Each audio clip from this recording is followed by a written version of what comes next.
Ladies and gentlemen, good evening and thank you for joining us for the Naval War College Foundation's 7th Newport Lecture Series presentation of the 21 to 22 academic year, To Win or Lose All, the American Men and Women Who Served in World War I.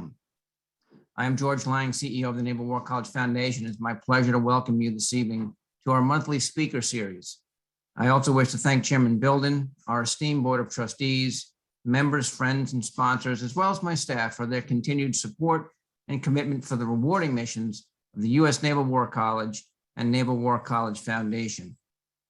Enabled by our generous foundation members, including many of you, the Naval War College has continued its innovative, cutting-edge education and research, scholarship, and wargaming programs that have sustained it as America's premier institution and standard bearer for professional military education. For that, thank you.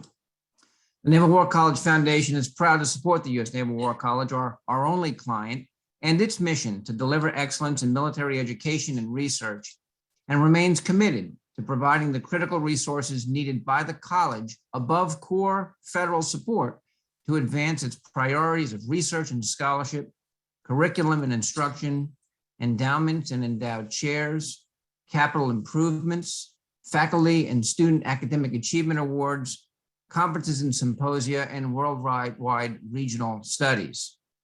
Tonight's presentation is an example of the resources available to the Naval War College students during their 10-month academic year at the college, whose mission it is to educate and develop future military and civilian leaders of our nation and the world.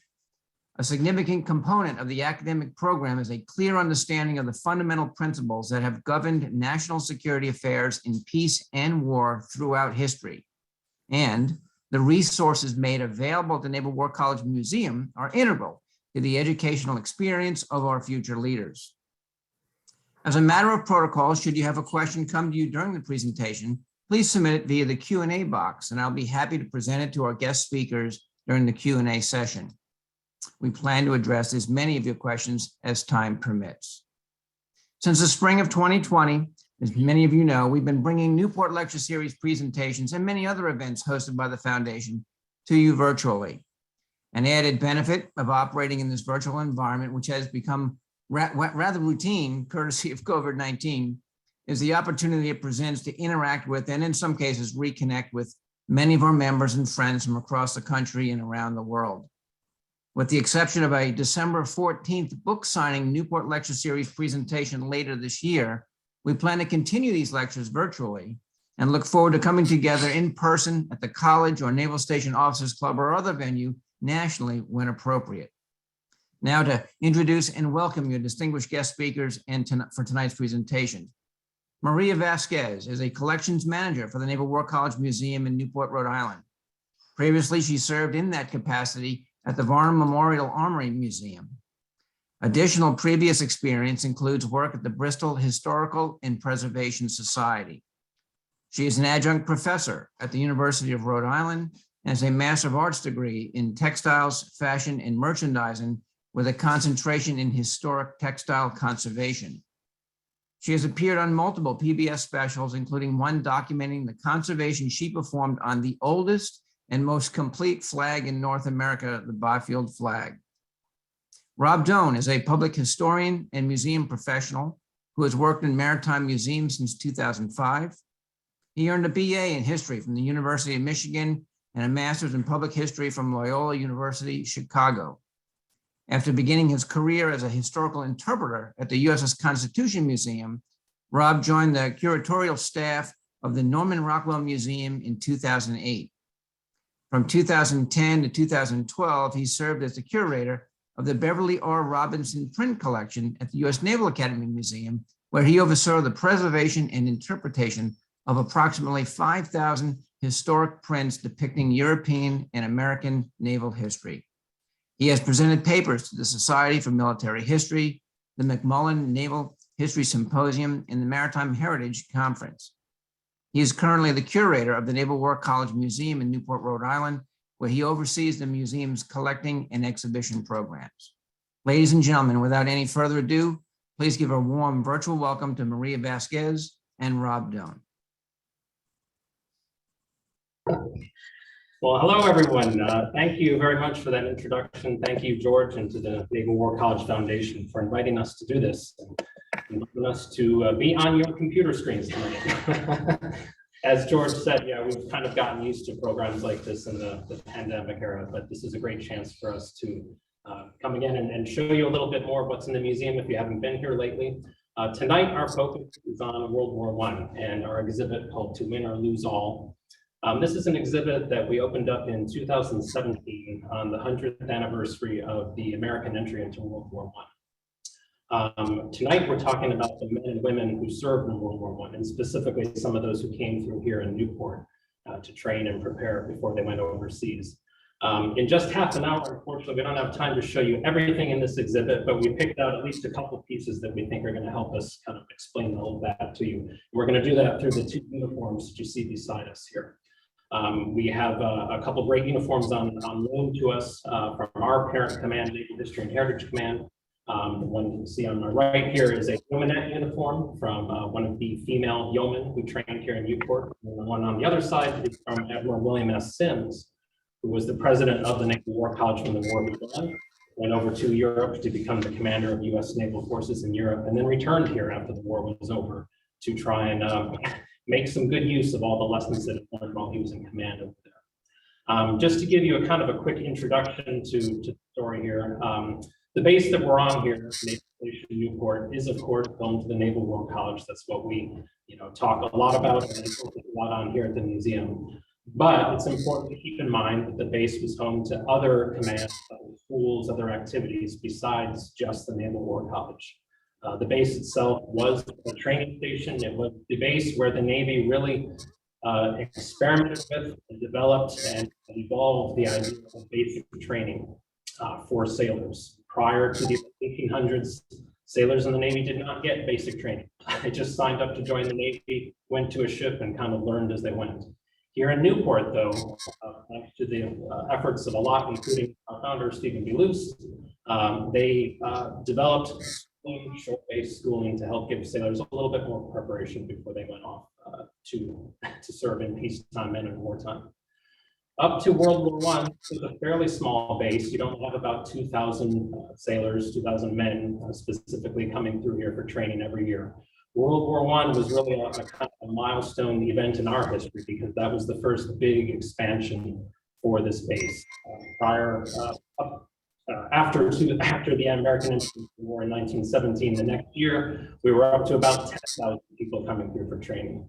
At our very peak, the summer of 1918, there were about 18,000 coming through here. So going from 2,000 to 18,000 is a pretty big jump.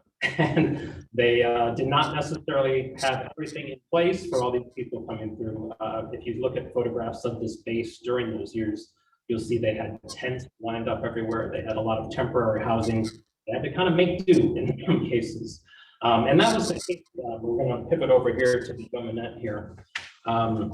If you know anything about the story of women in the Navy in World War I, this is the first war where women are officially allowed to enlist in the Navy. They had served in the Navy in more or less a volunteer capacity prior to World War I, specifically with the nursing corps. But in World War I, there was such a need to enlist and draft and sign up large numbers of people to man all the ships the U.S. Navy was building at that time. The Naval Act of 1916 allowed for building all these new ships and for enlisting lots and lots of people to man those ships and fill out the Navy ranks in general. The wording of this act is what's kind of key here. The Secretary of the Navy at the time looked at the wording of this act and realized that it allowed for the enlisting of all persons who were willing to serve in a naval reserve capacity. And he realized that persons didn't mean men, it just meant persons. So he realized that that would allow them to also sign up women. At the time, the thinking was they would sign up women basically to do what at that time were, very typical jobs held by women, clerical positions for the most part, what would be yeomen in the Navy. That was the idea first, and that was exactly the kind of training they got here in Newport. They did over time expand to other jobs, though. Women ended up doing a lot more than just clerical work. A lot of them were trained as radio operators. They painted camouflage schemes on ships. They repaired equipment. They drove trucks. a lot of other jobs that did free up some of the men doing those jobs to serve on ships at sea, but in their own right were very critical war work. So I'm going to hand it over to Maria to talk a little bit about this uniform in particular. I would also like to add, though, that my favorite thing that I didn't know that women did in World War I was create munitions. So they actually worked, it wasn't just in office sort of things, like they were in the grime, so to speak, working on that. Dangerous work, yeah. Bombs. Poof. So this yeomanette uniform is very special to us. It's on loan from the Navy History and Heritage Command. It's a three-piece ensemble, but there would have been more to the full kit that you would have had as a yeoman or yeomanette, yeoman parentheses F or yeomanette as they were called more regularly. You would have had the Norfolk jacket, you would have had the skirt, a pair of boots, a shirt, a coat, and a cape, as well as the hat. And the hats, there were a couple of different varieties. Right here we have a wool hat that's in a sort of a sailor style, a flat brimmed hat. But there was also, in the summer, they tended to wear basket woven hats in various varieties. And their shoes kind of, in the pictures that we have of them, sort of lend me to believe that they weren't standard and handed out. Everyone sort of had whatever shoes were comfortable for them, and they just wore those. So they could have been ankle boots, they could have been knee-high boots or calf-high boots. So there was a wide variety of hats and footwear that they could have had. This particular hat is very interesting to me because it was manufactured in New York, which a lot of the Navy's contracts went out to New York. So you see a lot of New York manufacturers for items, but this hat also has seen some love. So you know that it was actually used.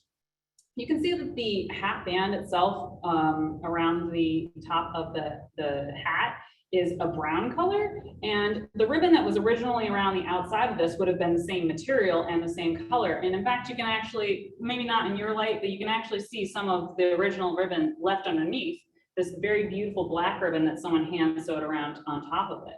So you can see that someone was a little bit self-conscious and wanted to make her uniform a little bit sharper, a little bit more attractive, and bring that black ribbon back, but she just didn't have enough or didn't want to add that same ribbon around the thicker 2-inch portion of the hat. On the inside, you can see stenciling original to the manufacturer of the hat in New York, and the delicate nature of the original leather band that's there. It would have had a large insignia on the inside of the hat, which is sadly worn away from the hat touching the top of her head, I'm sure. But I love this hat, and I would love to switch it out for the straw variety so that people can see all the different variations of hats that were worn by the yeomans. This particular yeoman was a second class, right? Mm-hmm. How you Officer second class. Officer second class. You can see the 2 stripes on her arm. I'll just turn her a little bit so you can see. There we go. So you can see the 2 stripes on her arm. That's fun to me because it shows that she wasn't just, you know, a base level individual. She actually worked and did things and promoted herself in her position. Oh, I missed a button. I wanted to show you the inside of the jacket because while the outside is very interesting, you can also see all the pockets. Oh, maybe you can't see the pocket because I turned. Here we go.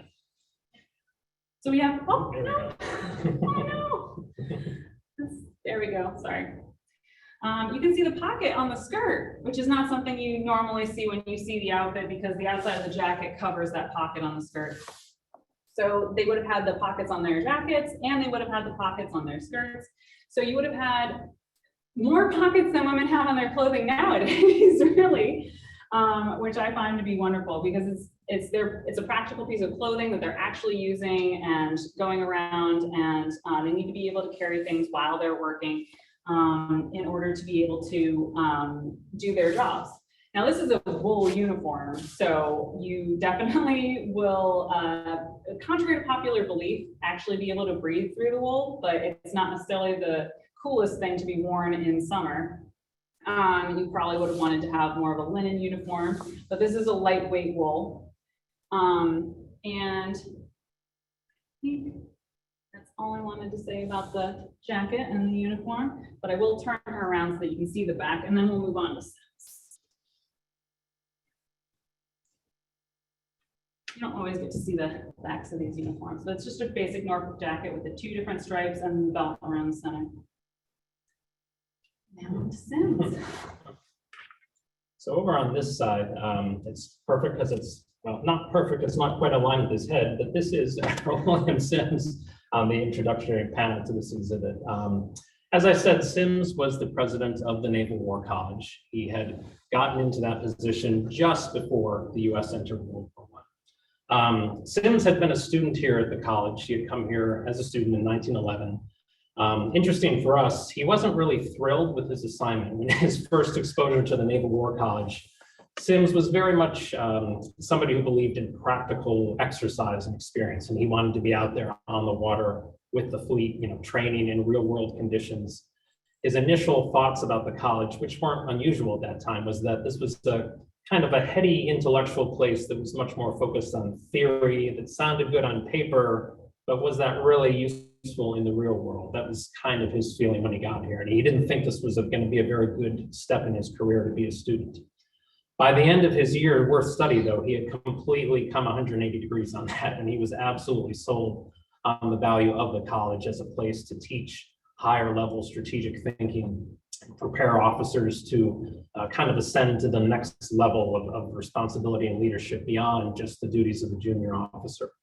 When he is signed and becomes the president of the Naval War College, this is again just before the US enters World War I, the thinking was not necessarily assured that the US was going to join the war in early 1917, but by the time he becomes president, it's starting to look like it's going to become a more concrete possibility.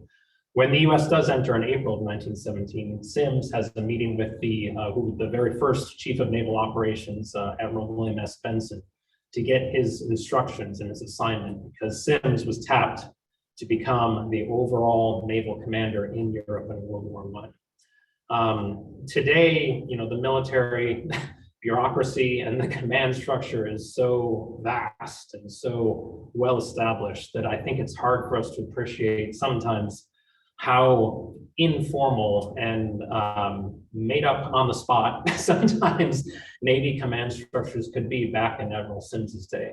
We're so used to reading the news about the higher level commands you hear about, like Central Command, the division of the military that runs military operations in the Middle East and around the world. We kind of hear about those all the time. Nothing like that really existed in Europe in terms of what Simps was going over there to take over. He didn't have this kind of existing command structure to just kind of step into, say, oh, I've got all these ships and people, and now I will command them in this war effort. He kind of had to invent some of that to some extent, but to a greater extent, his job was really to go over and liaise with our allies, with the British in particular. World War I is the first war that the US was involved in where we were really cooperating closely and on a large scale with foreign allies. And there wasn't any manual or playbook that told anybody how to do that. You needed somebody who was really good at personal relations. And Simps knew a lot of people in the Royal Navy when he got over there, so that helped to some extent. But his main job was really to kind of establish that connection and integrate the US Navy into what the Royal Navy was doing. If you have read a little bit about the higher command issues in World War I, you might know the Army, the overall Army commander over there, General Blackjack Pershing, was kind of famous for wanting to keep the US Army separate entirely from all of our allied armies. So the British and French, he didn't want the US Army to be sort of incorporated into those armies. He wanted them to kind of have their own part of the front they were responsible for, where it was just them handling all the fighting. Simps thought completely the opposite. He was all about the US Navy being incorporated wholesale into the Royal Navy and conducting operations together with them as one united force. So a lot of his work that he did in the war was kind of gearing towards doing that. So for us and for Simps, the US Navy's main contributions were helping to escort convoys over to Europe, escorting the troop ships, taking all the soldiers over there to do the fighting, one squadron of American battleships joined the Grand Fleet, the Royal Navy's main fleet in the North Sea that was trying to keep the German fleet contained in the North Sea so they couldn't break out into the North Atlantic. And then American miners who were stationed here in Newport also sailed across to the North Sea to help sew this long belt, this mine belt that stretched all the way from Scotland to Norway. And when it was finally all finished, trying to contain, again, the German fleet and German submarines, the U-boats in the North Sea as well. So that's a little introduction on Admiral Simps, and now let's hear a little bit more about his uniform. Here, if I go over here. Okay. My favorite thing about this uniform is that it wasn't made in America. Simps was actually in London when he had this uniform made. So the material is totally unique to me. And when I first saw it, I thought it was odd. And sometimes you look at uniforms and you think, is that accurate? Did that, get passed off as something that it's not? Where did it come from? But when I learned that it was made in London, it made a lot more sense because it may not seem like a different color to you than the other uniform that you've seen, but the actual texture of the fabric and the way that it was made is completely different than anything that we have on any of our American uniforms from this time period and before and after this time period. So it's a unique wool fabric. It is wool, but it's just manufactured differently. It's almost a smoother texture than any of the other uniforms, and I'm not saying that's better or worse, but it might have been seen as like a nicer quality at the time. What I think is kind of neat about the change in rank at the time is that in 1884, when Luce began the Naval War College and became president of the Naval War College, the structure of how you organized your insignia on your collar was different. What you would have done if you were a rear admiral, which 2 stars and an anchor made you a rear admiral at the time, was you would have had a star and then an anchor and then a star. Whereas by the time we got to World War I, I think maybe decided they didn't like changing the stars around because 2 stars meant that you were commander. Well, 2 stars in rear. Because 2 stars is rear admiral, Yeah. with the anchors. Oh, yeah. Yeah. But I forget what the ranking is before. I'm just trying to ask Rob what it was. But the under ranking right before we're captain. captain. Yeah. Okay. You would have had 2 stars on your collar, and then when you became a rear admiral in 1884, you would have had to take 1 star off, put an anchor on, put that other star behind it. And so there was a lot of like re-sewing. And so what they decided to do by World War I is they decided, okay, you're of this rank, now we'll just add an anchor to it. And so it was kind of funny how they changed that whole process. And so there are sometimes you see uniforms where people have moved things afterwards because by World War I, that's not the right ranking. So we can't have it on that collar now, you have to change it. And so there's some uniforms, like we have a uniform from Stephen B. Luce, where the ranking has been changed post him being that rank and leaving the Navy. So talking about Simps, this uniform is hiding a row of buttons between there's 2 pieces of fabric on this side of the row of the front of the jacket, and there is an invisible panel that hides where the buttons are buttons, so you don't see a row of like shiny anything going down the front of the uniform like you might have seen in the Army or in another division. It's very smooth and a dark color. We have this black wool braid going down the front and around the side.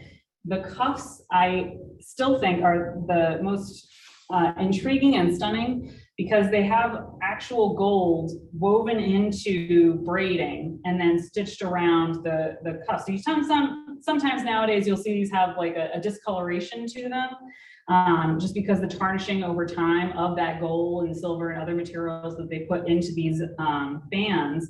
But you can see the very stiff crease in the corner on the edge of this, just because when it was laid flat at some point in a closet or in a box, it compressed and that metal had bent. And so it's just like any metal wire that you bend, it wants to stay in that organization. And then we have this beautiful gold star also. So the amount of stripes on the cuffs and then any stars and other insignia that are on the cuff tell you the rank of the individual that was wearing it. These stars would have been silver originally.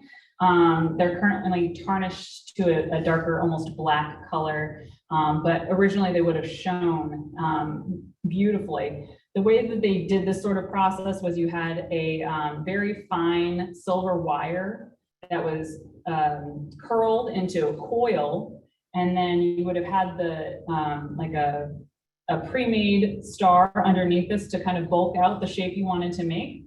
And you would have stitched the coil from one side, tacked it down, gone back to the other side, tacked it down, gone back to the other side. Each side would have gotten a little bit wider until you got to the center of each triangle of the star. And then you would have done the crosses in the center to hold all of those pieces together and kind of hide the hole in the center of your design. The anchor is different from anchors from 20 years before this in that it is large strips of silver. I don't know if you'll be able to see it at all, but it's large strips of silver that are just tacked down, sort of like tinsel. So there's sort of like tinsel that goes from this side and then back to the side in a zigzag pattern. And that's what makes this sheen that you can still sort of see as the light moves over the anchor on the design. And that hasn't tarnished. Oddly enough, that is the shiniest thing still on this uniform. But you can still see some of the sheen in the uniform as it moves. And Simms would have had pockets on the inside, breast pockets, so you could just undo a button and reach in for anything that he needed, because you can see there's no pockets on the outsides of his uniform, which is kind of amusing to me because now men have pockets everywhere. I bet Rob has pockets on his jacket now. 3 pockets, I have no pockets. And she had 4, and he has no visible pockets, but he did have them on the inside of his jacket. Admirals have people to carry things for them. They're too cool for pockets, exactly. I guess. You wouldn't want to have anything bulky, bulging on your uniform, either while you're sitting or while you're standing at parade rest. So that's the reason why they only had pockets on their inside breast pocket, because that's where it would lay smoothest. And when you were sitting, your shirt kind of tucks up a bit, your jacket would do the same. You wouldn't want that bulking oddly as if your cell phone were in your pocket of your tight pants while you're sitting or something. You don't want that to give a poor impression of the way you look while you're delegating a whole bunch of troops in wartime. I don't want to undo all of the buttons because there's about 15 of them. But this is a quick look at his uniform and how he would have been seen in it in the eyes of people at the time. One final critical detail I left out, I should have let you know too, about the 2-star uniform. Maria had mentioned that it was made in London. So why didn't Admiral Simms have a 2-star uniform with him when he went there? Why did he have to get one made in London? So the critical thing I left out was that he was actually sent over to London in the last week of March of 1917. The US did not officially declare war until April 6th. So he's going over there before we are officially at war. That would have been a big no-no if he had been caught, or if anybody in Germany had found out about this. So when he traveled over there, he actually did so in disguise, more or less. He was not wearing a uniform. He didn't take uniforms with him. When he got on board his ship, he was traveling under an assumed name. He actually made up a name he wasn't even traveling as William Simms. So he, for all intents and purposes, he looked like a civilian just traveling to London. That was to maintain neutrality until that very last minute when the declaration of war could finally make it through Congress. But so he purposefully did not have any uniforms, kind of had to get this made up for him as soon as he got over there. So that's the backstory of why we have this US Navy uniform that was made in London. You guys have any questions? So yeah, I think we gave you a little bit there, but I know there's room for more, and we're happy to take some questions if anybody has some. No, that is terrific, and I and I have to say I have to chuckle with the uniform bulging stuff in your pockets. So in my last career job as the chief of staff of the Naval Academy, it used to drive us wild watching the parades and all the midshipmen coming down, march in front, and they would all have their super Whamadine cell phones in their uniform, and you just couldn't make it go away. But anyway, Maria, Rob, thank you very much. Such an interesting and informative presentation. Ladies and gentlemen, I now would like to open up the floor for any questions. As I mentioned before, questions you might have via the Q&A box, and I'll try to get to as many of them as possible. I did see a couple of chats that came in, and I thought I'd just mention it. Sandy Adams had mentioned early in the presentation, I think Rob was, she had said that those women joined the Navy before they had the right to vote. Yeah, that was one of the big kind of driving factors for why women enlisted in the Navy. Some of them obviously, desire to serve out of patriotic duty. Some of them honoring, their own family members who were fighting over in Europe, and this was a way for them to do their part. But yeah, that's exactly it. This is, part of the overall kind of suffrage movement that's very much gaining steam during World War I. And a lot of women felt like if they served in the Navy and could show that they were serving the country and doing everything that they were allowed to do to the limits of what the Navy would let them do, that would absolutely strengthen the case for giving women the vote. And of course it did in 1920, not long after the war. So that was a critical. Absolutely. Yeah, no, it was a good, worthwhile comment. Also, Deborah Lyle wrote, in 1893, New Zealand became the first self-government country in the world where women had the right to vote in parliamentary elections. So again, another interesting fact. So thank you, Deborah and Sandy, for sharing that in the chat with us. I got a question from Victor Sussman. What kinds of steps do you take to preserve or restore uniforms from this era? So it depends on what the damage is and what we're trying to do with it. If we have a uniform that we want to put on display, for instance, we have 3 sailor uniforms that we want to put on display soon. And sailor uniforms tend to have a lot of stress at the collar, where the collar meets the front of the uniform.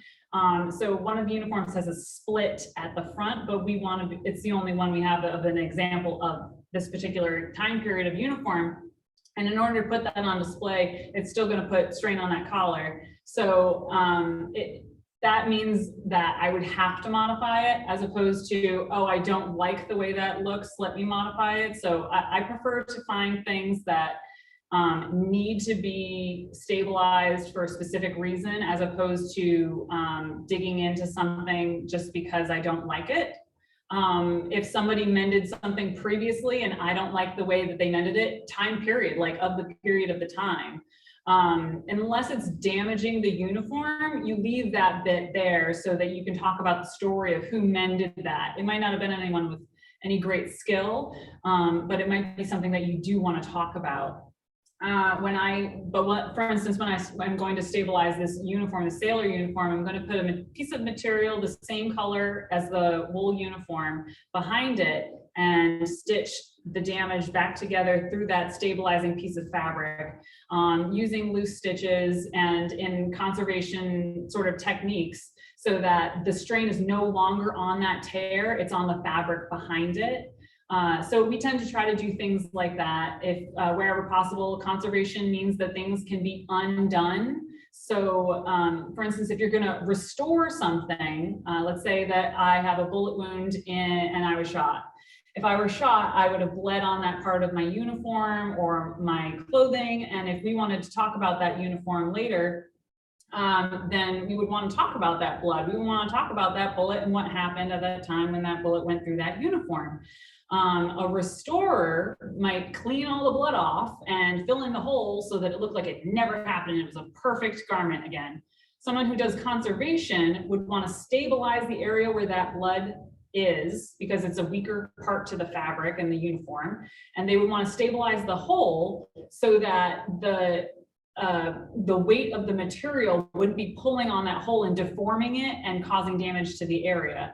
But I would probably highlight that with a different color material. For instance, if the uniform are blue, I might use a white fabric behind it so that it's stabilized, but so you can still see the hole and you can talk about it interpretively and say, here's what happened and why they were shot, and here's what the hole looks like. So it, oh my God, Lincoln. I'm blanking on his first name. Abraham. Thank you, Abraham. Sorry.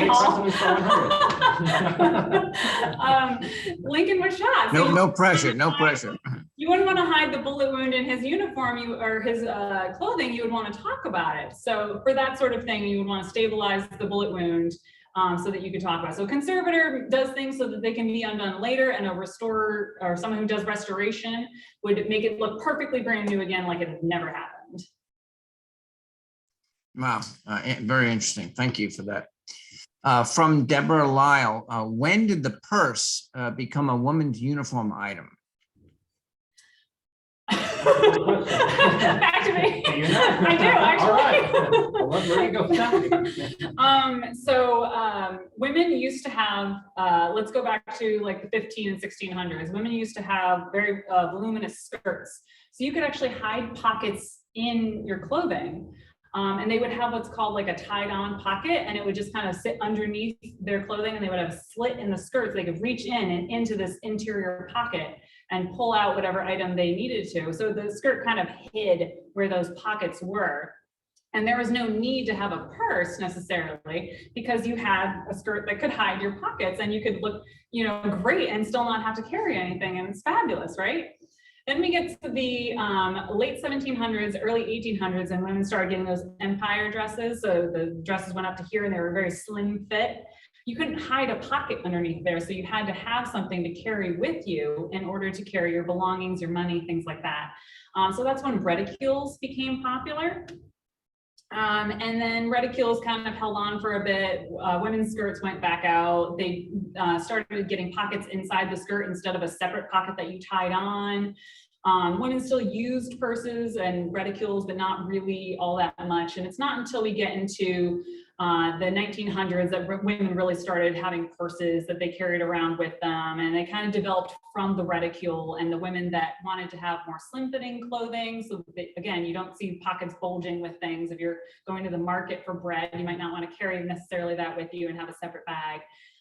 So it kind of trended from no purses at all to, okay, the pocket will fit everything. And they were big pockets. And then went to reticules and purses. And in terms of when they got them in the Navy, specifically, I think she was asking about when they issued them to the women in the military. And I might have to look this up. 1940s, for sure. I think it was World War II. I'm pretty sure they didn't have them in World War I. Yeah. 1940s. We can look it up just to be sure. I misunderstood the question.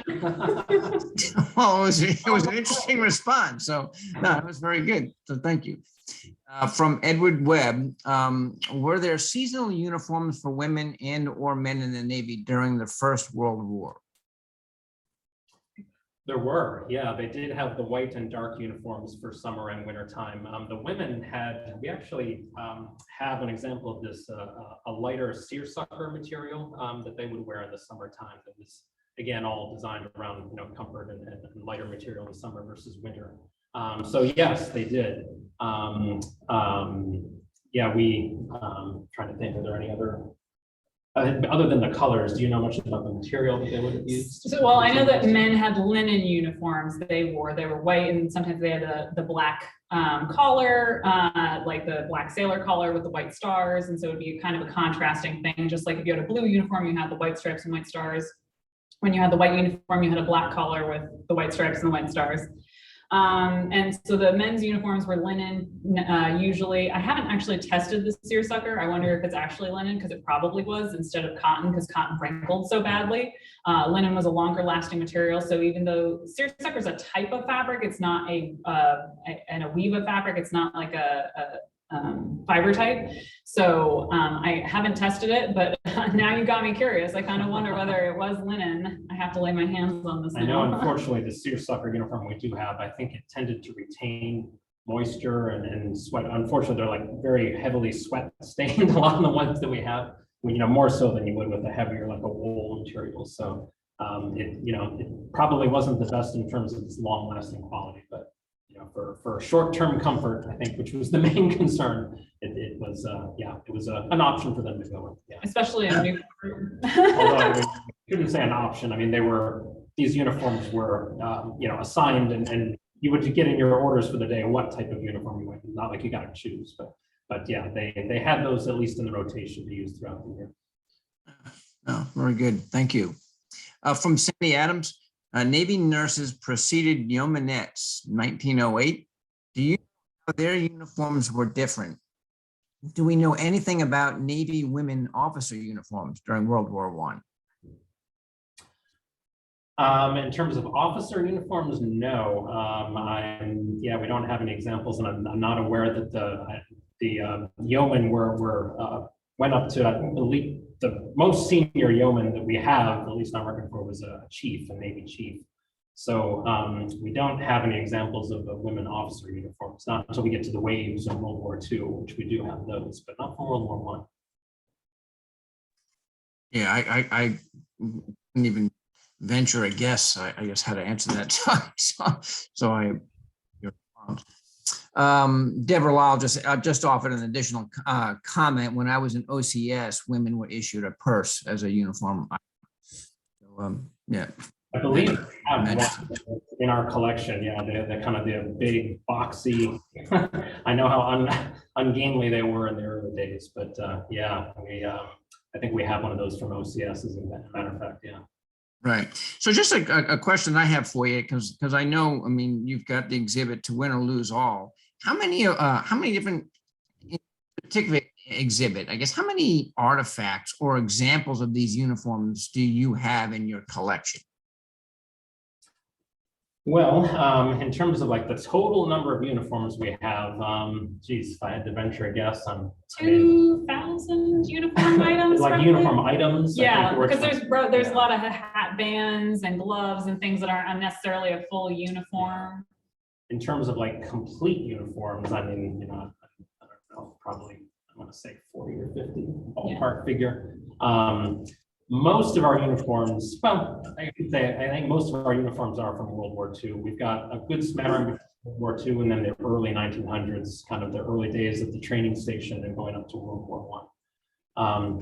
But just because of the way that we build our collection, especially now with World War II veterans, unfortunately they're passing away every day, and we get calls from their family, their descendants who have, uniforms that belong to fathers, grandfathers, and they're looking to donate them. So just because of that generation, unfortunately dying off at this point, that's the kind of uniform that we're getting offered for our collection. So we have a healthy supply of World War II uniforms, but unfortunately, we're not likely to get any, direct donations of World War I at this point. But we do find things like that sometimes at auction, and we're able to buy them from collectors or when they become available in other ways like that. Sure. And then regarding that To Win or Lose All exhibit, how many exhibits does the museum host annually? Well, it's up for a number of months, and then you shift to another exhibit. Yeah, all the exhibits, we're up on the second deck of the museum here, and everything up here is more or less what we call a permanent exhibit. Even for us, permanent doesn't really mean forever, but that means, we're talking at least 5 years. Somewhere between 5 and 10 is probably going to be a kind of a long-term exhibit that really is a cornerstone part of the base's history. We have one gallery downstairs, which, as a matter of fact, we are hard at work on right now, updating for our next exhibit. That is kind of a rotating exhibit gallery. We don't always quite hit the mark right on, but we generally try to turn that gallery over about once a year. So we have an exhibit that will be up for somewhere in the range of 1 year before we change it out. So right now we're reaching the very end of the exhibit that's been there beyond 1 year, but we're shooting for more of a 1 year schedule at this point. The exhibit that's down there right now is about the Battle of the Atlantic. The Waves, the women volunteers who played a critical role in the intelligence war of finding where all those German U-boats were out in the North Atlantic in World War II, and helping to get the information that allowed naval commanders to send the U.S. Navy there to destroy or capture those U-boats. So that exhibit is going to be coming to an end in just about a month. And then in May, we're going to be opening up our next exhibit, which is all about a project that Maria has been working really hard on around a tall ship that some of you may, if you've been to Baltimore, you've probably seen the USS Constellation down there. That ship used to be the training ship here in Newport. So we were talking about with the Yeomanette how all the sailors, men and women, who came through here for training in the early 1900s, part of their training was actually going on an old sailing ship like Constellation to learn the basics of seamanship and navigation and just the basic sailor skills. Ships like that were obsolete at that point in terms of their usefulness as a warship, but they could still be used for training purposes. So we're getting ready to get this exhibit up. It's going to be all about Constellation's role, a little bit about her wartime service, but most of it is going to be about her peacetime service here as part of that key part of developing and basic training for enlisted sailors. Because the Constellation was here for almost 50 years. So 1896, I believe, or 95 until 1946, right after World War II. So 50 years worth of time here is a lot of love to dedicate. Yeah, very interesting. And then obviously there's a close relationship between the museum and the college, and arguably probably with local community too, who get to visit the museum often. Do you have a sense, or could you just speak to a little bit about how often perhaps the museum records and artifacts are accessed for research reasons, whether that be student body, in resident students, or even local people doing research in on something you might curate or. Yeah, no, absolutely. Yeah, that's we do have a bit of a dual-headed mission here at the museum. Of course, we're on the base and we're part of the college, so our primary audience always is about kind of helping the college with its academic mission. So in the past, we hosted a lecture series here, which we've moved it off base now, so it's not here in the museum, but we used to host it here as kind of a way to give students of the college a little bit of an opportunity to come over, hear a history lecture, something they may not necessarily cover in class, but that would be relevant to their training. So we still host that lecture series. We haven't in the pandemic years, but hopefully it's going to be getting going again soon. But we do still have a close connection with the students here, and that we also try as much as we can to help host classes at the college. So we are always inviting classes who meet at the college to come over here and actually hold their class in one of our galleries. It just makes their learning in their classroom environment so much richer if they're talking about any kind of historical subject, if they can do that here where they're actually surrounded by these historical artifacts, and give the lecturers and the professors some case studies to talk about and actually have something concrete to make the discussion more lively. So that's always been a really key part of our mission. But we absolutely welcome and invite and make our collection available to the public as well. I get requests very often from people who are writing books or articles about historical subjects. We have a very vast photo collection that we can help out with that. So we invite people here to come through here and find illustrations for their books, their magazine articles. We get students from outside colleges, so we're close to Salve Regina University here in Newport. We've had students from there who are working on a master's thesis or an honors history paper come over and use our collection to help make their research a little bit wider in terms of the number of archives and libraries and museums they use to do that research and write their papers. So it's a number of ways that we can use our collection to help out, but balancing that public and the military mission is always important to us. So we try to make it for everyone who wants to. It's a little tricky because we're on base, so you have to get a pass from the Pass and ID office in order to get on base if you want to come visit. So you have to contact us at the museum at our email, and then we kind of coordinate with the Pass and ID office in order to make it so that you just show up to the Pass and ID office, you get your pass, and then you come on base. But that has to happen 5 days beforehand. Yeah, this changes a lot. It's a bit of a moving target in terms of getting this, but it's best to give us at least a week's advance notice if you want to come. And we should say too, we wanted to let everybody know, if you are interested in coming to the museum based on this talk, or you're just in general interested in what we have, of course, we'd love to have you. If you do not have some kind of ID that gets you on base already, you do need to set this up with us ahead of time. So the way to do that is to send an email to museum@usnwc.edu. That's the main address that we field all these requests from. We have an administrative officer who will field that and help set that up for you so that you can come here again. But again, it's museum@usnwc, as in US Naval War College.edu. And we're open Monday through Friday to 4. Yeah. You want to Outstanding. Great information. So thank you. One question from Mark Denger, I guess, similar, I guess, almost to what I asked is how many exhibits do you put together in a year? Well, that depends on how we define exhibit. So I guess there are small ones, yeah. there are, I mean, in terms of the exhibits here in the museum, where I'm generally working on, one significant one for here in the museum.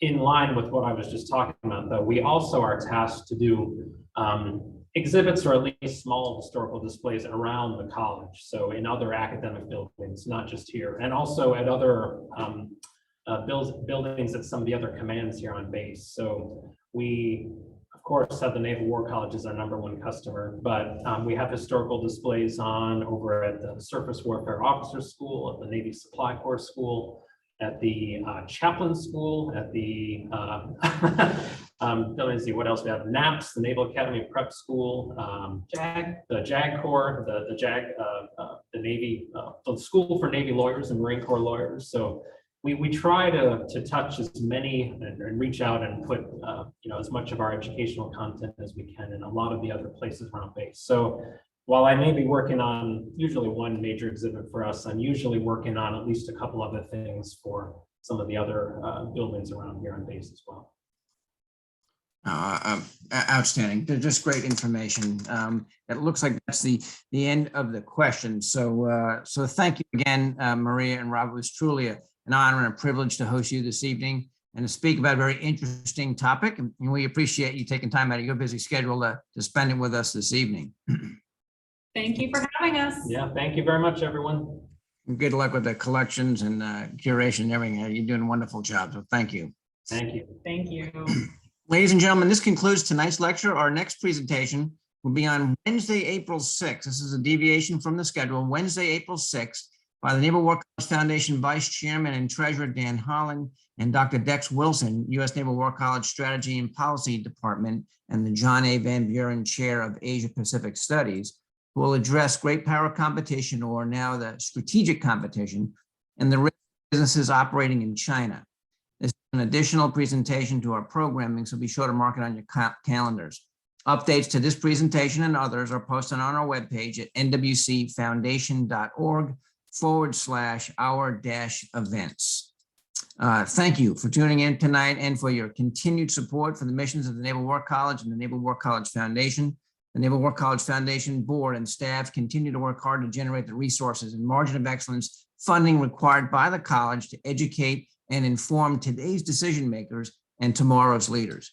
Your support and very generous tax-deductible contributions, no matter how big or small, are an investment in their learning and in our national security and position of leadership on the global stage. And thank you again.